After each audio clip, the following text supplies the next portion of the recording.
What man or woman hasn't dreamt of flying? I could imagine that almost no one.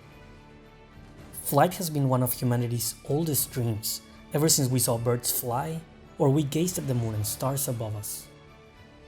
Even though we have found ways to fly in real life with the help of technology like planes, jetpacks, gliders, or else, the fact is that only a few have the luxury to experience some sort of flight beside the one of air travel through a plane.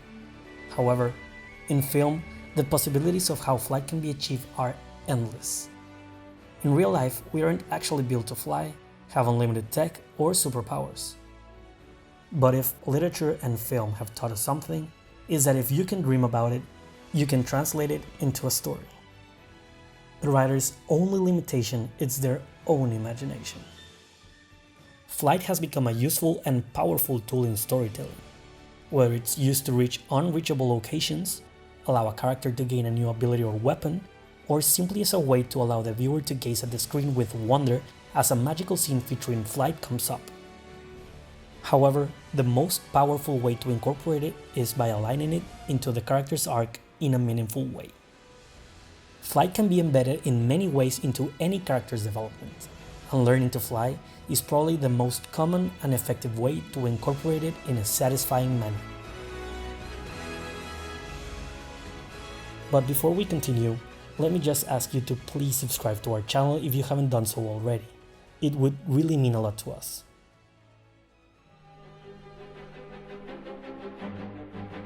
Mastering an ability is no easy feat, and for this reason, acquiring a new one has always been a storytelling tool that allows the writer to pave the way for his characters to grow and be better prepared for the challenges ahead of them. Training montages are very common in films. It's a way of allowing a character to work his way through a challenge, grow, and become something more in a short period of screen time. If done right, mastering a new ability isn't always about the body, but will also be accompanied by a moral lesson or a reinforcement in the character's values that will guide him through the climax of the story and his eventual realization. As with many other possible abilities, learning to fly fits this trope, as it shares many of the characteristics behind the purpose of learning a new power, a new spell, or becoming better at doing something. However, learning to fly is still an individual concept that has key differentiators that allows it to stand out and even become a more thrilling experience for the viewer and the character itself. There are a few exceptions to this, and some flight scenes aren't even as impactful. It's always specific to the situation of the character, how he achieves flight, and most importantly, the writer's intentions for the scene. Learning to fly may be used as something that the character needs to work for, or just a gimmick that will allow the characters to reach a new world, or even something less meaningful. So, reading the context within the scene is always gonna be key. However, most of the time, learning to fly actually means something to the character in question that has more complex layers of meaning behind the ability itself.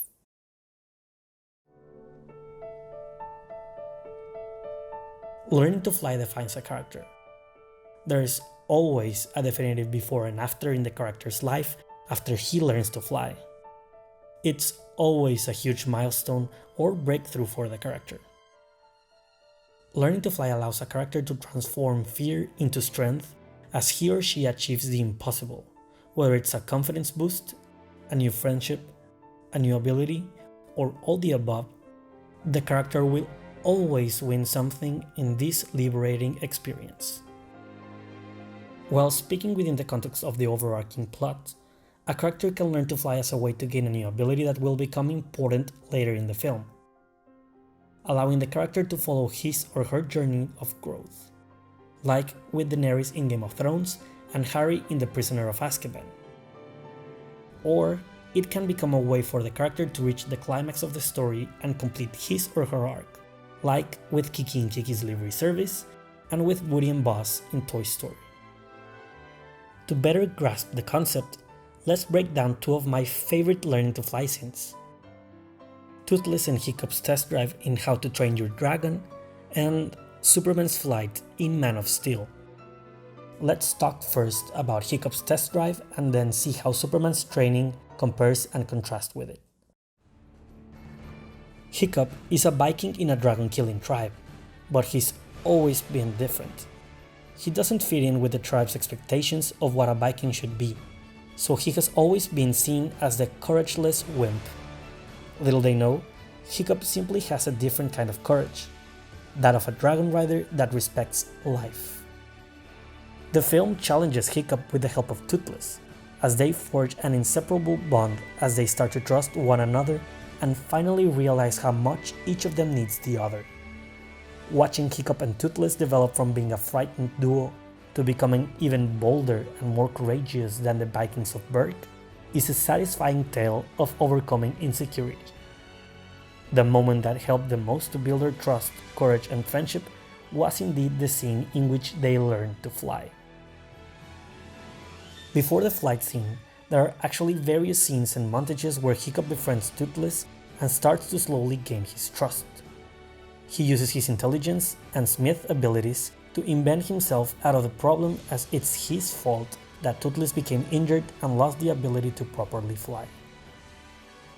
He realizes that the only possible solution at the time is to create a mechanism in which he controls the prosthetic tail wing and thus drive Toothless, allowing him to recover the ability to fly. They try out the mechanisms and practice in safer environments until the time arrives in which they feel confident about achieving real flights. Here's when the real thrill comes to play. The song Test Drive by John Powell starts to play as Hiccup and Toothless start to awkwardly practice the different positions of the mechanisms and slowly reach a level of confidence in which they want to try more difficult tasks. Then, all of a sudden, when the emotion is at its most positive level yet, control is lost and the real test begins. Hiccup and Toothless are free falling to what could be their demise until they regain a level of control. However, time is still ticking for an eventual crash that may happen if they don't correct course.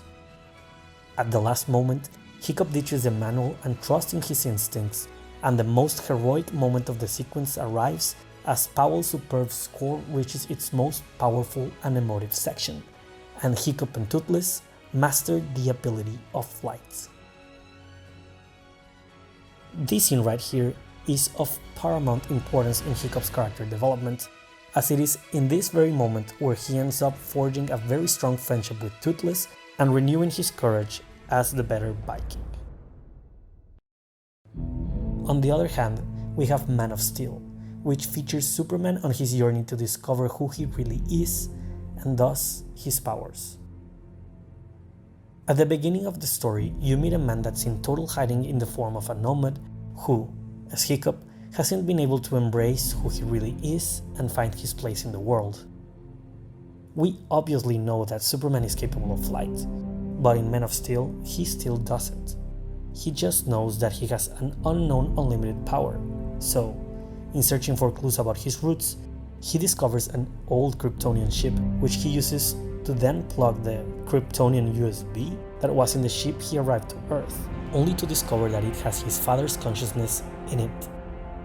Jor-El starts explaining Krypton's doom to Kal-El, and during a very emotional speech with Hans Zimmer's wonderful score behind it, he introduces the Superman suit.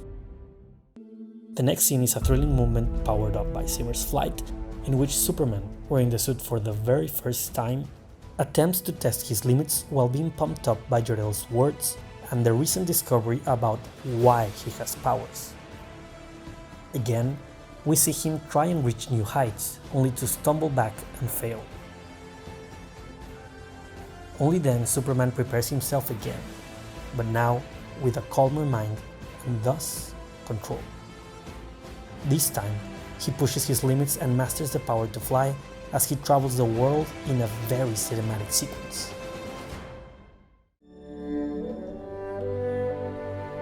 If you look closely, both scenes follow the same sequence of stages. First, you have discovery or preparedness, then testing the new abilities, followed by failing, and then finally, the heroic achievement. Even though Superman's ability is internal, while Hiccup's external, as he depends on Toothless for being able to fly, both moments function in the same way, defining a new chapter in both of their lives and injecting them with a confidence boost that we as an audience had never seen in them during the course of their respective films. Before, Hiccup and Superman were lost souls in desperate need of finding meaning. But after learning to fly, each one made a definitive step in their development. On one hand, Hiccup forged an unbreakable bond with his dragon Toothless as both became one, elevating their trust and confidence in one another and in themselves. He finally found his courage as he thought that sparing Toothless was an act of cowardness when in fact was the complete opposite. Superman, on the other hand, had a more personal discovery, as through flight and finding about his roots, he was finally able to feel as himself and grow into the hero he was born to become. With this definitive before and after, learning to fly has allowed Superman and Hiccup to embody a new self, or more accurately, their true selves. Mastering this ability has now prepared them for the challenges that will soon follow suit and successfully complete their arcs.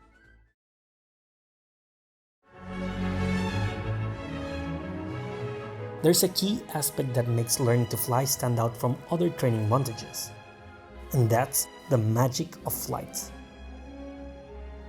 The fact is that we have been dreaming of flight since the old ages of mythology and legends. Almost every culture or religion has some sort of creature, tool, or beast that has the power of flight or that allows a person to do so either by celestial means or by literally giving them wings. This only strengthens the thought that we humans have an innate desire to achieve flight. This subconscious desire allows us to feel a different rush inside our bodies when flight is featured in a film.